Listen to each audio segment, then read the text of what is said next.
Gemma Galanza at Ella De Jesus nasa Las Vegas pa rin at syempre sinusulit ang kanilang bakasyon. Nag-propose na nga ba ang Jella sa isa't isa?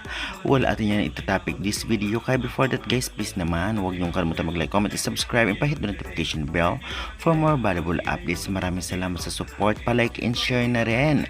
Well, ngayon nga ay syempre vacation at wala pa namang PVL or volleyball. Kaya naman syempre deserve naman ng mga players na mag-relax, especially ang ibang team na talaga namang kanya-kanya ang kanilang bakasyon sa kanilang probinsya at ibang lugar, kagaya na lamang ng Gemma Galanza at Ella De Jesus na talagang napakasosyal ang kanilang pinuntahan upang magbakasyon. Ito nga ang Las Vegas, Nevada, kung saan talagang pinag-uusapan pa rin sila till now ng mga fans.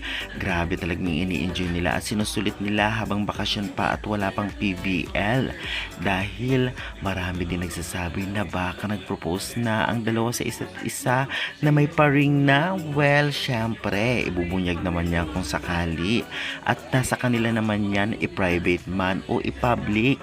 Ngunit alam naman nating marami ang matutuwa, especially ang Jella fans dyan, kung totoo man ito. Sa ngayon nga, ang nakikita natin sa screen ay mga latest update pictures nila doon sa Las Vegas, Nevada. Nag-i-enjoy, syempre nag-a-adventure kung saan-saan para naman masulit ang bakasyon ng dalawang mag-couple. At aabangan din natin kung ano pa ba ang mga latest na i-upload nila, ay atin din i-upload agad-agad dito sa ating channel. Kaya guys, ano pa kaya ang adventures o saan pa kaya sila pupunta sa Las Vegas?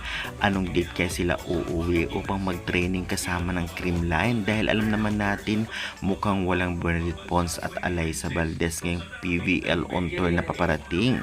Ganun pa man ay syempre ay i-comment nyo na yan at huwag kalimutan mag-like and subscribe for more valuable updates. Maraming salamat sa support, pa-like and share na rin dahil lagi ako nag-a-update about sa player at volleyball dito sa Pilipinas, especially sa PBL, ABC at SEA Game. Thank you!